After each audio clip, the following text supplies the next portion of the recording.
What happens when a kingdom defies a superpower? In the year 725 BCE, the Israelites of the northern kingdom learned the hard way. Kings like Tiglath-Pileser III and his successor Shalmaneser V had been expanding their domain westward, bringing powerful vassal states like Israel under their dominion. The next year, in 725 BCE, he marched north with his army to besiege the Israelite capital Samaria, but he didn't do it alone. He was accompanied by the kings of Hamath and Arpad, who were also Assyrian vassals. He deported the Israelites across the vast Assyrian Empire, from the Middle East to the Mediterranean, from Anatolia to Iran. In fact, we know that some of them even ended up in Central Asia. The Northern Kingdom was a failure as an independent political entity, but it's important to remember that at this time, the Assyrians were basically the world power. Israel was a small kingdom sandwiched between two superpowers, the Neo-Assyrian Empire to the north and the Neo-Babylonian Empire to the south. Their demise was perhaps inevitable.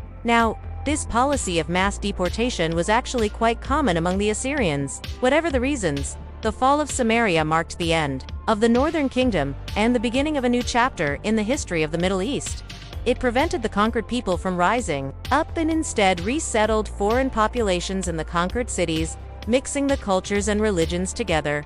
Together, they cut off water and supplies to the city, beginning a 3-year siege. Each year, Israel was required to pay heavy tribute to Assyria, but King Hoshea grew tired of it. So when Hoshea heard that Egypt was amassing an army, he thought he'd had enough. He stopped paying tribute to Assyria and instead asked the Egyptians for help. You see, this was the era of the mighty Assyrian Empire.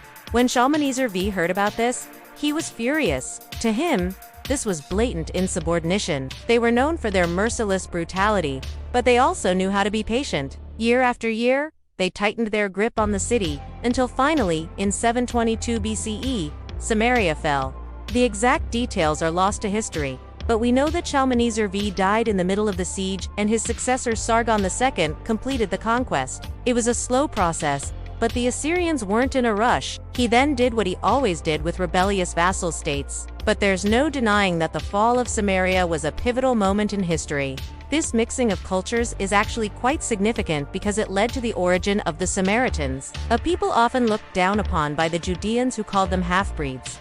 In 722 BCE, the kingdom of Israel was erased from the map. Only the southern kingdom of Judah remained, but the Bible places the blame squarely on the Israelites themselves, citing it as a failure of morals and spirituality rather than military might. Hey, if you enjoyed this episode, be sure to check out more content.